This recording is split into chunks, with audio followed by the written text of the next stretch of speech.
அண்மை செய்தியை பார்த்துக் கொண்டிருக்கிறோம். தென்காசி சிவகிரி காவல் நிலையத்தில் இன்ஸ்பெக்டர் முரளிதரன் அவதூறாக பேசியதாக கூறி விவசாயி தற்கொலை செய்த சம்பவம் தொடர்பாக 3 போலீசார் சஸ்பெண்ட் செய்யப்பட்டிருக்கிறார்கள். இது தொடர்பான கூடுதல் விவரங்களோடு இணைகிறார் எமது செய்தியாளர் நாகராஜ். வணக்கம் நாகராஜ், உங்களிடம் இருக்கும் தகவல்களை சொல்லுங்கள்.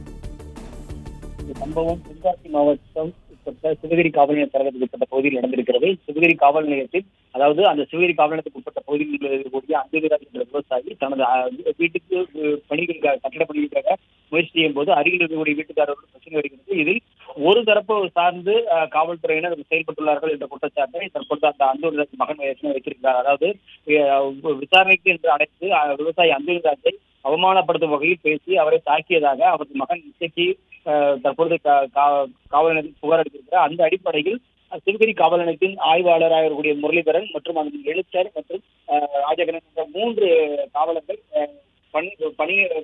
ஆக்கிரமிப்பு பகுதிக்கு மாற்றப்பட்டிருந்தார்கள். இந்த சம்பவத்தை தொடர்ந்து இந்த நிலையில் போராட்ட ஒரு சம்பவம் நடந்து வருகிறார்கள். அந்த உயிரிழந்த சம்பவத்தை தொடர்ந்து போராட்ட சம்பவம் அந்த ஊரில் நடந்து வருகிறது. இந்த நிலையில் தான் நெல்லை சரக டிஎஸ்பி தேசிய சேகர் சஞ்சய் தற்போது உத்தரவிட்டிருக்கிறார். அதாவது தற்போது காத்திருப்பதில் இருக்கக்கூடிய காவல் ஆய்வாளர் மற்றும் அந்த எழுத்தர், அந்த காவல் நிலையத்துக்கு உட்பட்ட எழுத்தர் மற்றும் மற்றொரு காவலரான 3 பேரையும் சஸ்பெண்ட் செய்து உத்தரவிட்டிருக்கிறார். இது காவல்துறை வட்டத்தில் மிகப்பெரிய ஒரு பரபரப்பை ஏற்படுத்தியிருக்கிறது. ஏனென்றால் அந்த காவல் நிலையம் சம்பவத்துக்கு பிறகு காவல்துறையினரும் காவலர்களும்